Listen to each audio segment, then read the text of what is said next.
Before I start, there will be spoilers later on in the presentation. There will be a big spoilers message, and from then on there will be a lot of spoilers. If you haven't finished the game, there will be Act 3 spoilers, and that really bothers you. This will be recorded, and you can see it in a couple of weeks as well. So if you want to leave halfway through the presentation, that's fine. I don't mind. That's it. Let's see if this works. Ha! This is me. Mihail Kostov is my name. I'm a gameplay scripter at Larian. And I've been a gamer since I was 3. And my journey was like all over the place. I ended up studying architecture, as he mentioned, but it was not what I wanted to do. I did not like it at all. And at half point, I started switching, trying to see how I can go back to my dreams of making games and all of that stuff. And it's actually after graduating, there was a few really tough years of looking for jobs. And I was ready to give up at many points, but it was thanks to my family, my loved ones, my friends, I managed to finally get the quest designer job at Ubisoft. And it was a really, really cool first project to work on, more than I could have hoped for, with great team and great people. And about 3 years ago, I joined Larian as a gameplay scripter. Very briefly, what is a gameplay scripter? I think a lot of companies refer to this role as a quest designer or mission designer. We call it a gameplay scripter because we feel at Larian it's a little bit more technical than most. We don't use visual scripting. We write in our own language, 2 languages, Osiris and Anubis. We have our own editor. And we are responsible for not just the missions, but also some systems. We have a lot more power, I like to say. We can change and alter the game in more ways than most other roles. At least when I worked at previous roles, I was allowed to change, which also is great power, but also great responsibility, because then I have to fix all the bugs I make, which is great. So what are edge cases? I think you very soon find out that's something that, I don't know how many of you work in the industry, I presume a significant bunch. All of you encounter this all the time. But I think this term is used slightly weirdly in different industries, so I just want to make sure you know what I'm talking about. And at Larian, we call edge cases the things that the players can do to push a system to its extreme, to kind of really test how much we've thought about the game and then what's beyond it. Because we can't think of everything that the players will do. We try to estimate, but sometimes they come up with weird things, and especially in Baldur's Gate, they love that. So yeah, pushing a system to this extreme. And what happens then? Edge cases, we design for edge cases to allow for the game to be completely, always completable. If something weird that the player does that we haven't anticipated, we cannot allow the game to break and be uncompletable. There has to be something, even if it's not, it's very important to know that these edge cases usually are encountered by very few people, very small percentage of people, so it doesn't need to be to the same quality and fidelity as the main flow, but it still needs to not break the game. The game needs to be completable. So that's what we call N+1 in Larian. Like, there always is an N+1 solution. If there's N solutions that we thought about, there is an N+1, always. I think Sven talked about this recently. And yeah, it is one of the more complicated parts of scripting, because there's so much things that we allow the players to do and so many things that we need to cover for. And I think it's also one of the more fun things to do. I've encountered very weird edge cases. Some of them I'll talk about later. But it is fun to design. It's fun to. It's challenging, but with the challenge comes the fun. I think anyway. I'm digressing too much. And the other important thing is, no matter how insignificant or like low percentage of players are going to encounter this, the game needs to stay consistent with the narrative. So we can't say, oh, only like 0.0005% of the players will see this, so we can just do this in this like random way. That doesn't make sense with the story. No, it needs to make sense with the story. Because story is, like, we put story above almost everything, like the coherent narrative throughout. And sometimes emergent in the way that players kind of create it. And yeah, all of you that work in the industry, you do these things anyway, like there's nothing new here. I think the difference that we make with Baldur's Gate to most companies is where you draw the line. You know, you can say, okay, 4% of the players are going to see this, so we shouldn't bother with it. Or you can say 0.4% of the players are going to see, so this is not too much. So where do we draw the line? And we like to draw the line further. And I think that's important, and I'll talk about why in a second. But I think it's also important to think that if you go with this mindset that you will be supporting so much player creativity and freedom, then you start thinking of how to solve these problems in a feasible way. You start introducing them in the pipeline, you start thinking of solutions, systemic solutions that can help you deal with them. You're not cutting off your options before you even try to solve them, just because a few players are going to see it. So we're going to see how we do this in a few minutes. So yeah, why do we push that boundary so far? Why do we care so much? Why do we introduce so many edge cases and support them?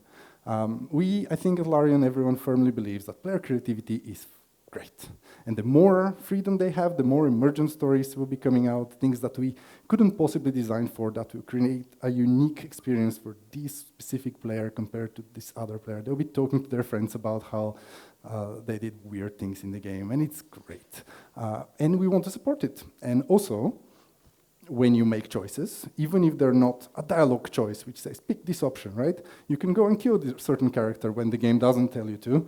We want the game to have consequences. That means we need to be supporting a lot of these things everywhere, including in dialogue, cinematics, all sorts of things. Also, our game is really systemic. There's so many things you can do in the games, like stealth, like million spells and whatnot, and how they interact with like quests and all of that stuff. Sometimes we don't even know as scripters until we encounter a bug. Someone sends us a bug. It's like, you can do that? But we need to support all of that, right? Because otherwise the game breaks, and we don't want the game to break. And yeah, we also want to support multiplayer. That's a really actually a big part of kind of the challenges that come with Baldur's Gate, because multiplayer on its own just creates so many situations where you're like, you've designed your situation now, oh well, what about multiplayer? Now it all breaks. Ugh. Okay, how do we deal with this? But it's also really cool because playing with friends is awesome, so we want to do it. Yeah, so that's roughly why we do it. I'm gonna list a few kind of things that we think about. There's a very small part of like a list that we have on Confluence. We're just going, like, we go and check, but every situation, we call it quest situations in our game. Every situation has its own unique set of edge cases that you need to look at, apart from these more generic ones. Just very quickly, like most NPCs in our game can be attacked and can die. And there's almost no unnamed NPCs. Every NPC has a name, has some sort of story. There's a few crowd characters later in the game to fill the city up that are not as important, but most of the vast majority of the NPCs are all killable. So that affects everything. Also, they can be knocked out non-lethally. So it means they're not dead, but they're dead, but they're not dead. So you can't call them dead. There's other stuff like that. Items can be attacked, many of them destroyed, moved, stolen, like someone is giving you a reward, but another character is pickpocketing him and takes the reward before he gives it to you. What does he do? Stuff like that. Like, that's just a small example. Yeah, also important items. Every game has like, oh, these quest items really important, but you drop it, and you can drop it in a place that's no longer accessible. What do you do? Things like that. Most triggers, these are like the areas or spotting areas, can be sneak past. So we can't guarantee that someone will see you and start a dialogue because you may be invisible or stuff like that. Any dialogue can fail to start. Like all the dialogues have multiple participants. Some of them may not be available. The player may be a bear or something that cannot talk. And then what happens? Like the dialogue doesn't start. We need to kind of play a dialogue. We have systems to take care of that as well. And also, dialogues can be interrupted at any point. You can start a dialogue, or this character is going to tell you something really important in the middle of that conversation, but you attack them at the beginning, and now they don't say it. And like there's all sorts of things like that. And there's more in this list. Let's do more. Quests can be completed in any order. You can start the quest that's already been completed. Great. The party can have more than one character. We have 4 playable characters in the party, and they can all be, or players, because multiplayer, they can be all in different places, or they can be all in one place. So you need to support every dialogue and situation in mind that, oh, there's 4 characters here, or there's just 1 character here. That's wildly different often. NPCs can be moved around the world. We usually, as designers, we often our job is behaviors, and NPC is gonna be walking around here and doing that. But then comes the systems, and a bard starts playing music, and the NPC goes to listen to the bard on the other side of the map, and now it's not where you're supposed to be. And what do you do? Then most fights that you start, you can flee from. You can't almost always guarantee that, when the player kills these characters, we move on, but they may just start the fight and go away, and I don't know what to do. Multiple combats can be started at the same time, and then can be merged into one. That came with a bunch of technical issues that we have to deal with, but we also have a way to deal with it, because we anticipated. NPCs maybe, oh, this was different. I thought this was this. This one was, we have a lot of situations in the game and a lot of NPCs that are recurrent throughout the different acts. So you met someone in Act 1, you decided something, and then Act 3, who knows? He may be there, may not be there, maybe a completely different character now. And there's many, many more. That's just a few. And what I'm going to do is I'm going to look at actual examples from the game, because I think that's easier to digest. I'm going to look at a few examples, and I'm going to talk through what the issues were and how we solved them. Hope that's fun. I think the first one is quite a simple one. I've tried to look at a simple checkpoint. We have checkpoints, so what's the issue? We have guards that need the player to stop them from entering a guarded location. And we normally do this by playing a dialogue. You enter the location, and a guard stops and it's like, hey, who are you? And then you have to convince them to let you in and all of that. But we call this guy the primary guard, because he's leading the main dialogue.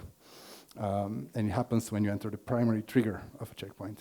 But he may be unavailable. And the most simple example of this is, well, he's already talking to one of your party members, but then you select a different one, and you walk with them. Now, he can't stop you because he's already talking to someone. So what do you do? Another interesting thing is players can sneak past the checkpoint and appear from the inside. Are they going to treat you the same? Are they still going to be, stop, who are you? That's all different depending on context. But usually we have systems and generalized approaches for these sort of things to help us deal with all these million edge cases. So what's the solution for a simple checkpoint? We always have at least 2 guards. The first is the primary guard, and then there's the warning guard. And they all, so the first primary guard, whenever he sees you, you enter a primary trigger, and you start a dialogue. And that's the crash dialogue, the first guard, as one of the first things I did. And it's essentially, well, I just said it was part of the structure that writers expanded. It's a very collaborative process. But it's a big thing, right? And there's many options and whatnot. So that's the first one. The second guard is going to have a much smaller dialogue, because his job usually is to stop a player who's trying to walk past while another player is talking to the primary guard. So it's these 2 only. But you see, it's a bit bigger, because the first guard may not just be occupied, he may also be dead. If you've killed it, if you let a bear there and the bear killed him, you didn't kill him, so they're not going to arrest you. But he's dead, so he's not able to give you that information and let you in. So someone has to do it, but it's more unlikely. So it doesn't need to be to the same fidelity and the same quality as the first one. So it's a shorter version of it with just the main options, just so that the players can still have a flowing narrative, right? And then you can think of, okay, but what if the second one is dead, right? Well, that's going into very, very unlikely. So we still need to support it, but again, we don't need to be at the same level of quality. So for that, we have the trespassing area. If you enter a specific area beyond that, if both other guards are unoccupied or dead or gone or for some reason, then everyone drops their dialogues, even if you're being talked to, and now they address the trespasser. And the trespasser is now confronted with a crime, and we can define the crime in different ways. Maybe it always leads to combat, if it's very high security, or sometimes you might be able to bribe your way out and they kick you out. This sort of thing. So that way you guarantee that whoever passes and is seen passing is always stopped. And then the last thing is that pass trigger that I talked about, like when players appear from the inside, we call it pass triggers. It's optional, not all checkpoints have it, but if they see you appear from the inside, we generally assume that you have been allowed in and they didn't realize you were allowed in, so they just treat you as normal. They don't stop you anymore. And in the crash example, that works because there's 2 checkpoints. So they may think, you can think as a player, or maybe they think the other checkpoint let me in, or maybe they think I came in when they weren't on shift, or something like that. Right? So we just assume that's mostly to help players, and we reward them for sneaking past successfully. Let's look at another example, but from here on, it's spoilers. Yeah, I expected more. Anyway, let's go on. Let's talk about Will. Will is one of our companions, and how do we obtain his final part of his quest? What's the issue? We have very important information that we need to deliver. Without it, we don't know what his final thing to do is, so he's not able to complete his quest. And someone needs to deliver that, or something needs to deliver that information. And we have a perfect character for this. It's his father. You save his father, and he gives you a book, and the book tells you everything you need to know. But the father can die, of course. So what happens? He has a book on his body, so you're thinking, oh, I just pickpocket his body and find a book and I read it. Yes, but specifically his father dies in a prison that becomes inaccessible after you rescue, or if you fail to rescue him. You can never go back. So if you didn't take the book, you're stuck, and we can't allow you to be stuck. So what's the solution?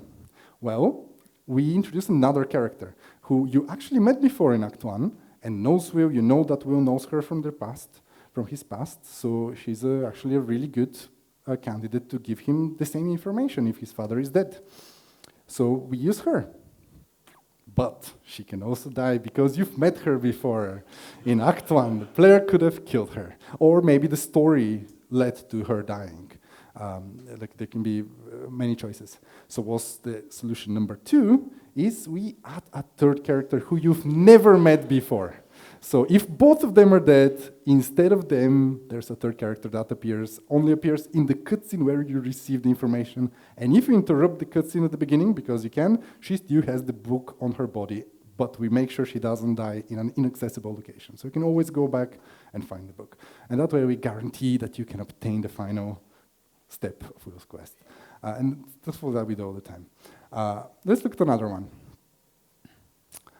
Let's look at the Iron Throne. It's one of the things I worked on. So there's a bunch of hostages that you save from a prison. There's 13 of them, and they need to thank the player because they saved their lives. And they also need to tell them that their families are held in a factory against their will because their families here were held hostage. And for that, we have a character, Obelia Tubin. She's very likely to survive. Like, we put her right outside, like, it's a turn-based rescue thing. She escapes on the first turn before any enemy can act, almost always reach it. Like, the only way she can not survive is if the players stop her from escaping. So we still need to account for that, right? Players can mess with things, and that's okay.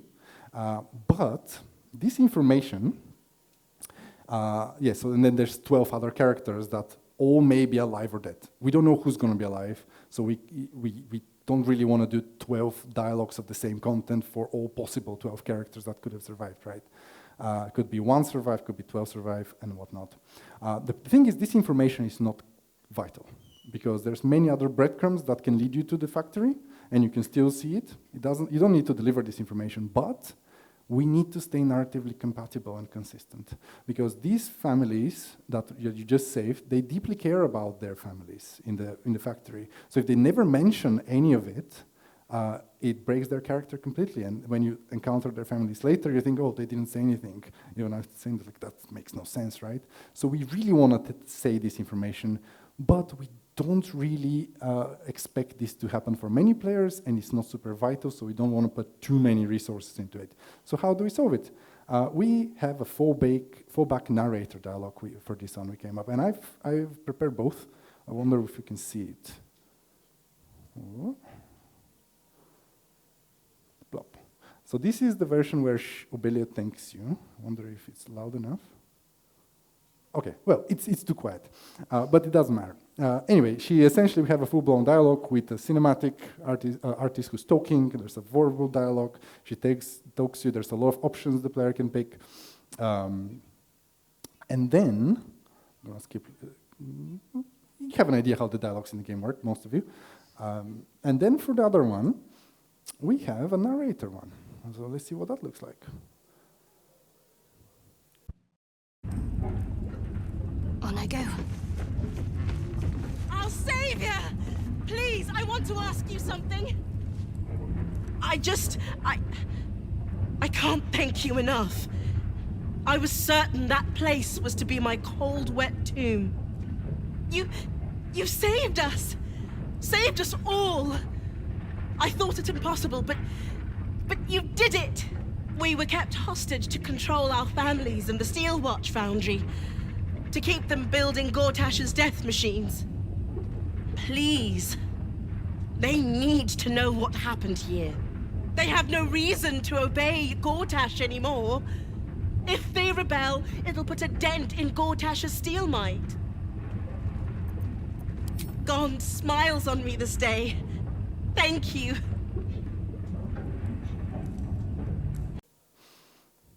There's no Belia in the middle because she died mysteriously. And then anyone you click on starts the same one dialogue, which is just the narrator voicing over the character. And it can be any character in this plot. And they essentially just describes that they're taking you in a more generalized manner. It's not ideal, but it delivers the information we need to deliver, and almost nobody will see it. So it's acceptable for the rarity. And then when you talk to them again, now they have their individual dialogues, and they'll still thank you individually, but they won't have this whole big dialogue about their families and all of that stuff, because that's too much. I'll go this way.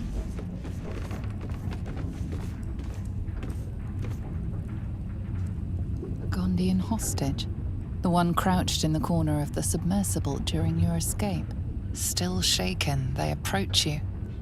They thank you for rescuing them, but ask for you to perform one last miracle. If you free their families trapped at the Steel Watch Foundry, they promise you aid in your battle against the Absolute. They do not wait to hear your answer, perhaps scared to hear what it will be. Their mind, what's left of it, is already set on leaving. What they were doing with us was horrid. Thank you for saving me. Next example. Let's talk about Voss and his silver sword. That's a really fun one, I think. What's the issue? We have a legendary sword. And Lae'zel, one of the companions, it's actually in one of the paths, one of her final quest rewards for like helping this character throughout the thing, and then you receive it at the end. It's the strongest weapon for a Githyanki in the game, a melee-oriented Githyanki. And it's really cool. So it's given to you by Voss in Act 3, who you meet first in Act 1. But he's one of the exceptions. He cannot die in Act 1. Yes, we break the rules sometimes. He cannot die, he flies away, but we have systemics. We have a thing called heat metal, and we also have a thing called disarming attack, and we have a thing called honeyed pulse, which bears can do. And what they do is essentially, if you pass a check, the enemy drops their weapon. And you know what? That legendary sword, it's Voss's sword. And he gives it to Lae'zel because he pledges his trust in her, so he's wearing it. So what players did was they rolled a 10% chance thing, and they managed to disarm Voss.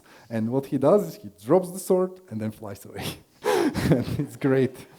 And that's Lae'zel's final quest word. But that's not everything. So yeah, they got the sword. Great. That's not everything, because Lae'zel then, this sword is very important to her, so she has a special dialogue when she gets it. And the dialogue plays, and it spoils things in Act 3, because we only thought it's gonna happen in Act 3. Great. And that was in release. I don't know if we caught it before, and we just didn't have time to fix it, or if it was something we spotted after release. So what's the solution? Well, this is thing, see, angry Lae'zel, block players from using hit metal on Voss. But we don't like that in Larian.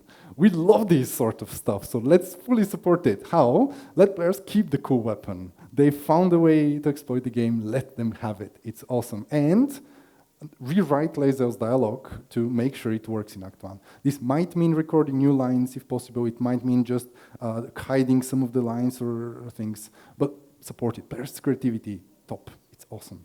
And then I found out later that there's actually a wiki page for this exploit. It's great. It's super long too. It's like, oh my god, that's awesome. Anyway, let's look at another example. What's the time, roughly?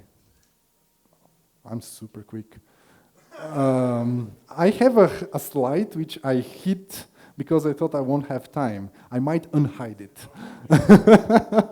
But it's coming soon. Let's talk about the case of the missing Raven Guard. This is Will's father, which we've seen before in a picture. So it's a bit complicated, this one, so bear with me. The normal flow of the situation goes like this. And this is spoilers, by the way, a lot. You speak to Gortash, this fancy gentleman at the end, at a ceremony. And how this goes is you go in, you talk to him, and then he remains here and he tells you to go and kill Orin, which is another character, which you'll see in a picture in a minute. He tells you go and kill Orin, and he waits there. And who else is in that room? It's Will's father, Ravengard. And Ravengard is supposed to leave. He's taken to a prison when you leave the building. So you talk to Gortash, you leave the building, he's gone. Everything's good. That's what's supposed to happen. And there is a slightly more unusual flow, which is still supported. It's not like an edge case flow or anything like that. It's just unusual, where players actually kill Orin first, and then go to the ceremony. They've never spoken to Gortash yet. They don't know about this, so completing quests out of order, this sort of thing. So kill Orin first, then go to talk to Gortash.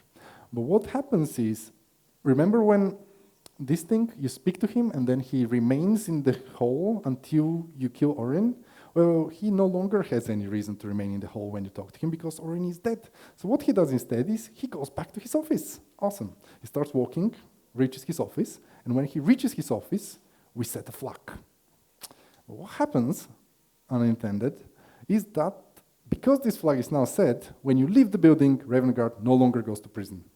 Although these things two are not connected, and he should still go to prison.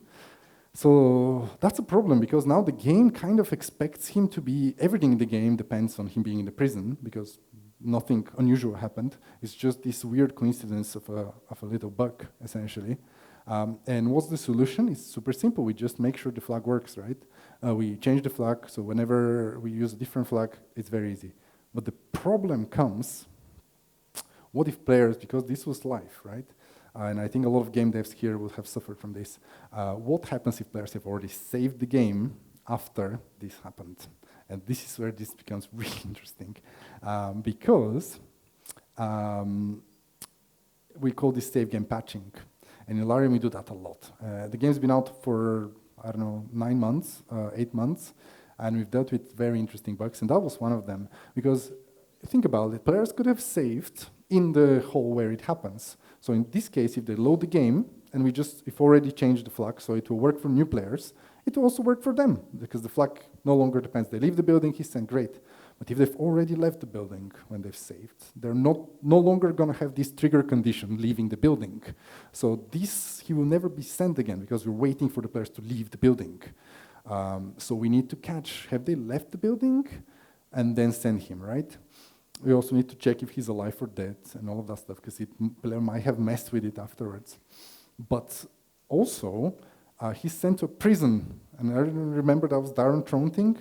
It explodes when you exit it.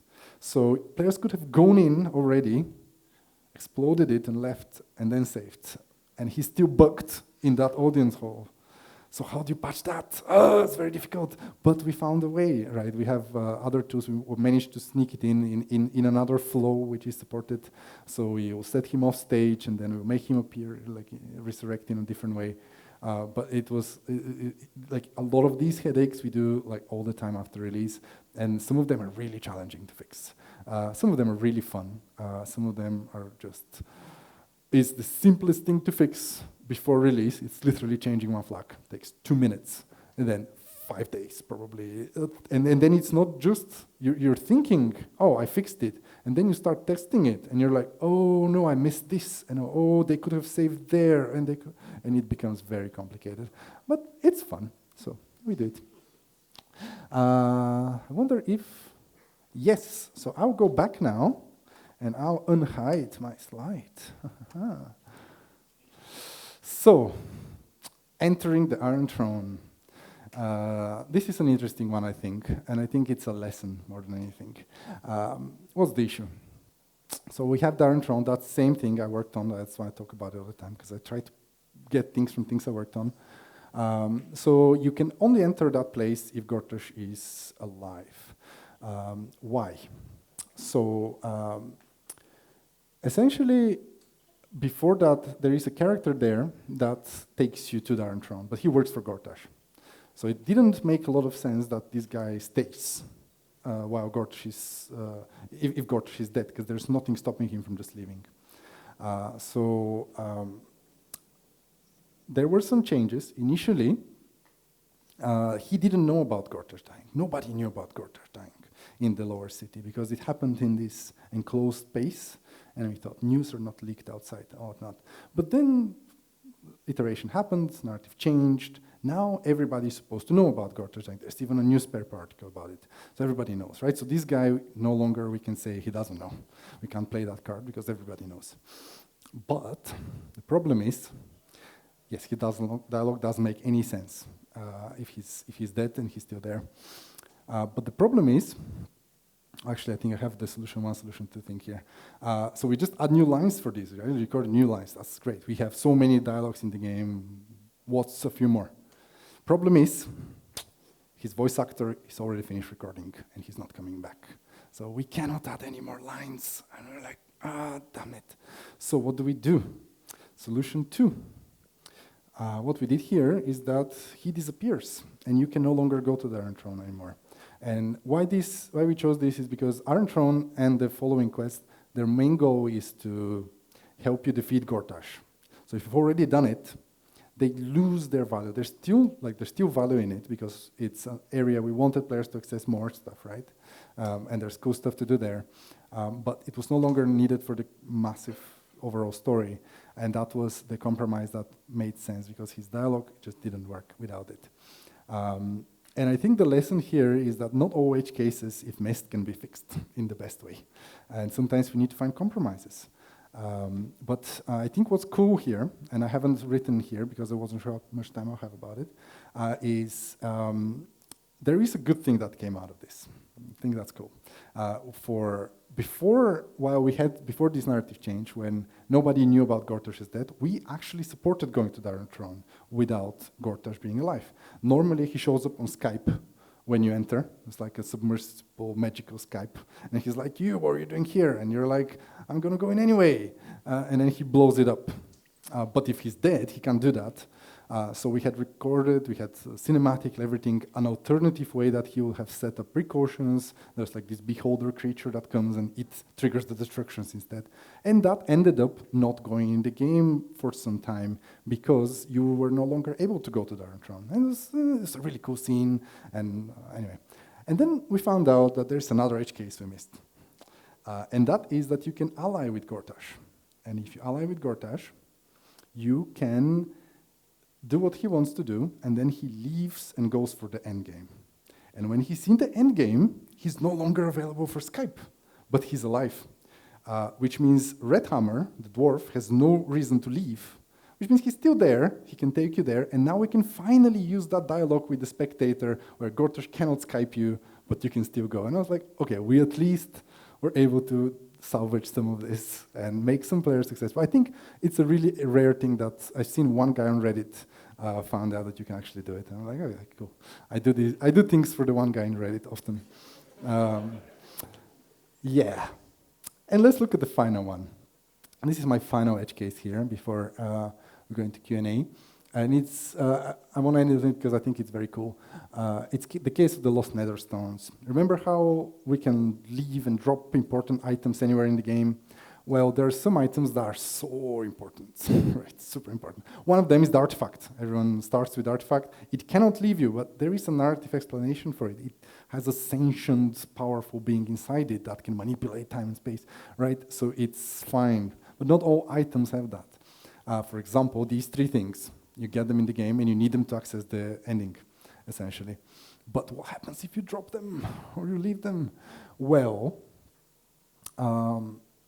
yeah, you can also drop them in places that are no longer accessible, as we established. What do? We actually have a few solutions here that we've done, and I spoke to the scripter who did it, because I think it's really cool. We have the Guardian, who's your inner voice, kind of guiding you through stuff. You have very funny lines that happen when you drop. It's like, what are you doing, you fool?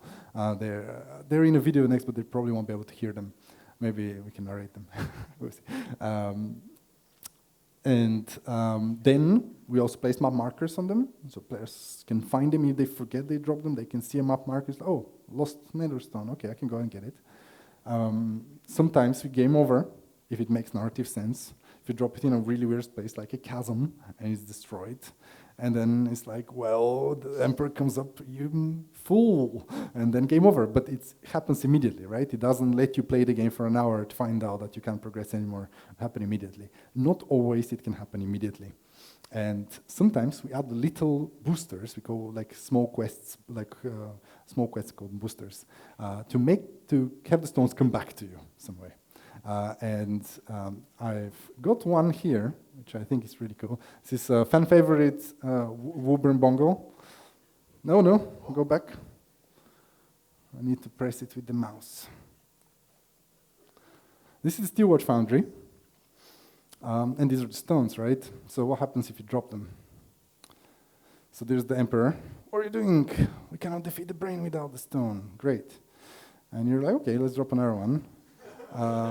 Get that stone back now. Great.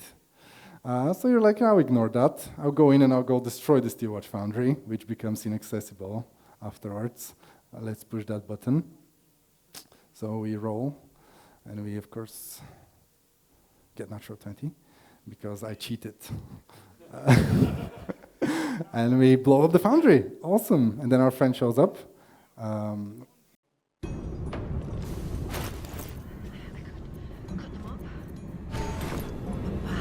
Incinerate. What are you doing? We cannot defeat the brain without that stone. I forget. It's time. Get that stone back. Now. Rossiter awaits your input.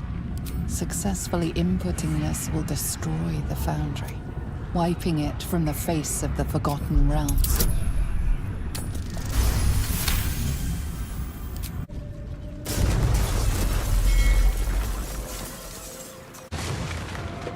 Well, the Gondian menace is finally over. When the time... You dropped the Netherstones. Search the rubble and pray no one else found them.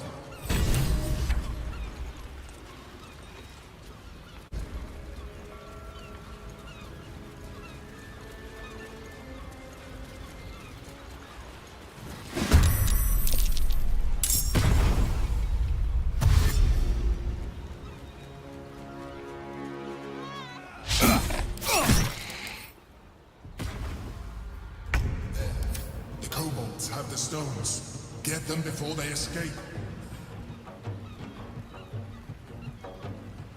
To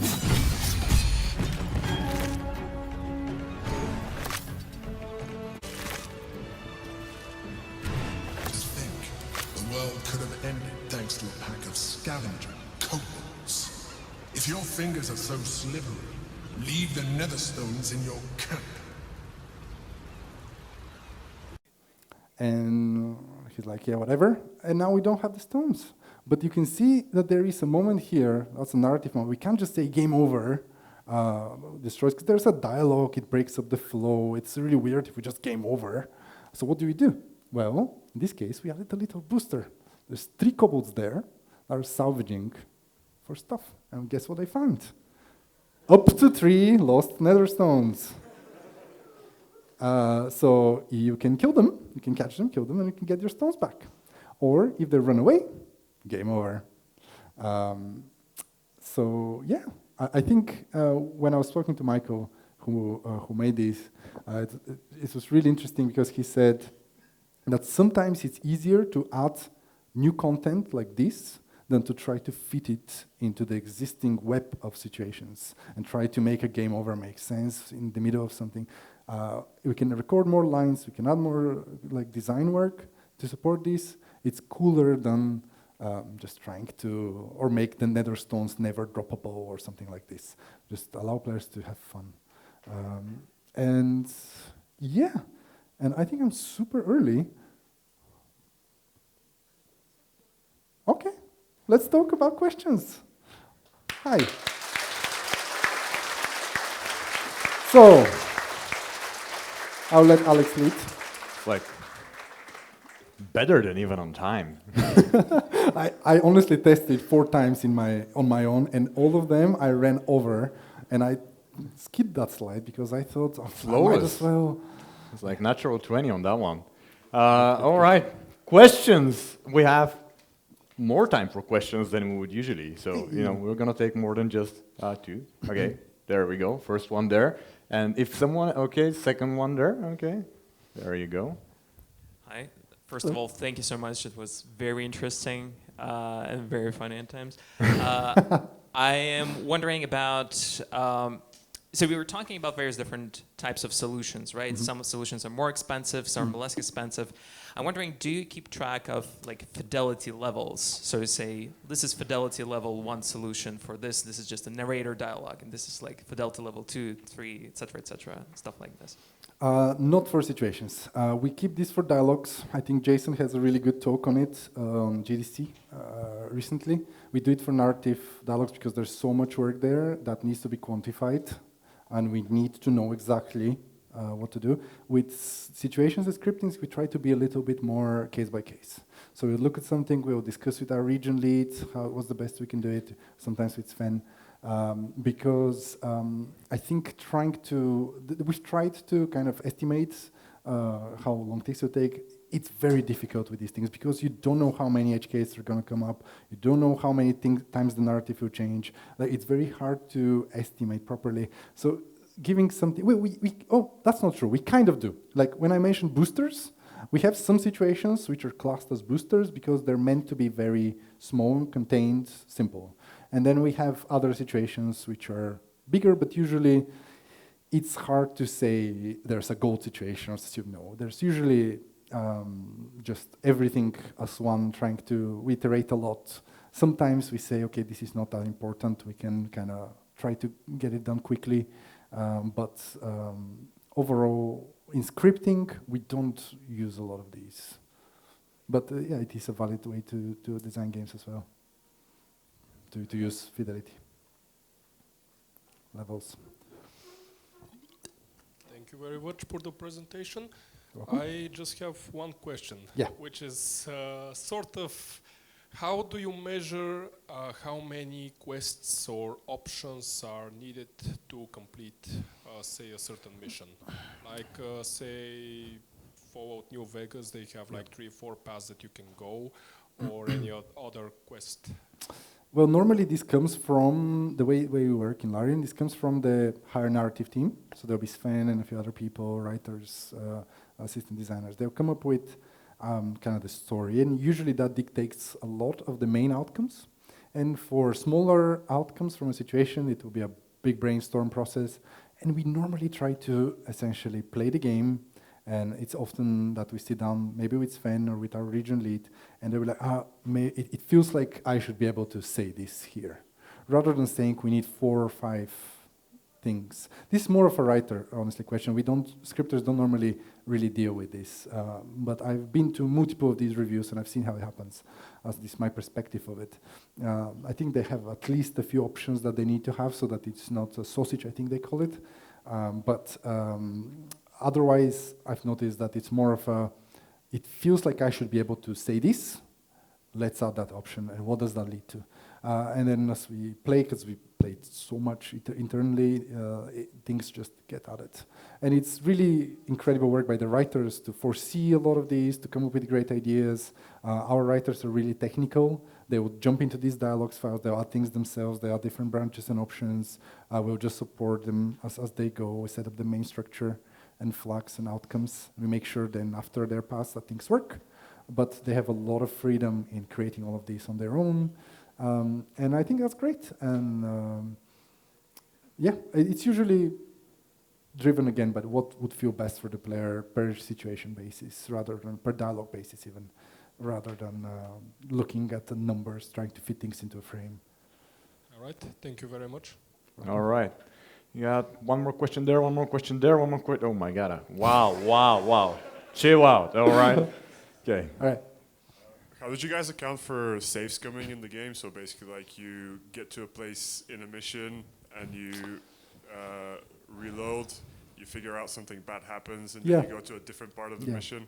Yeah, I mean, it is a concern, right? As designer, we often think about this, and I think it's an interesting question.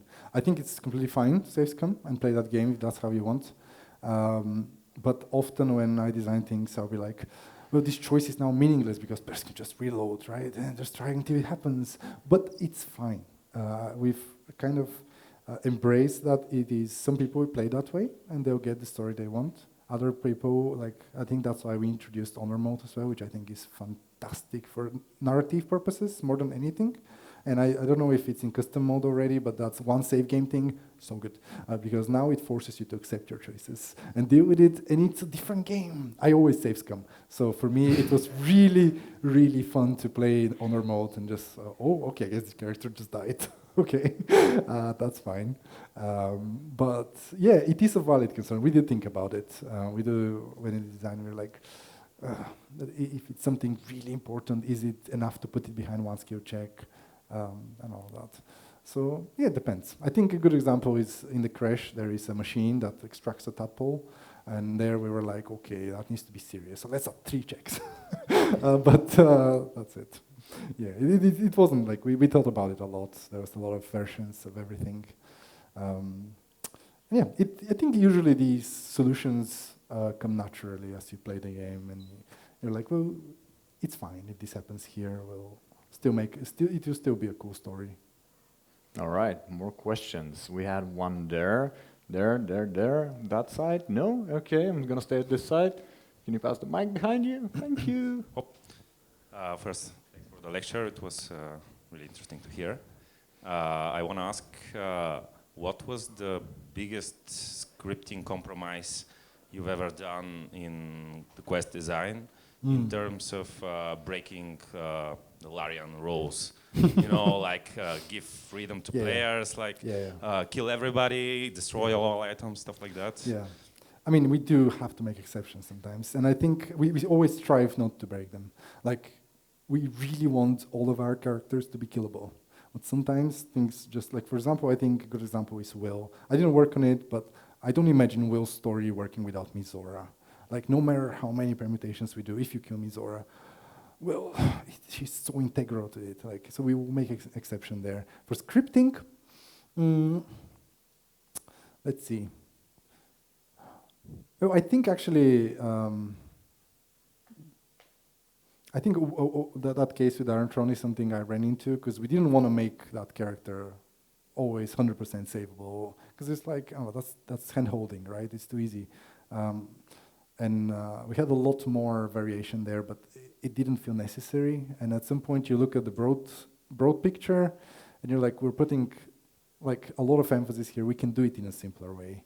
And yeah, it's difficult. Killing your own kind of ideas and things because the systems work that way, and you need to support it. It is sometimes difficult as a scripter, and you just need to accept that not all things are going to work out. I don't think I can give you like a very good example though of when we had to kind of break the rules. I guess Voss is one of them, flying away, right? Like, probably in hindsight could have worked without him flying away, but also early access thing kind of stayed that way. But yeah,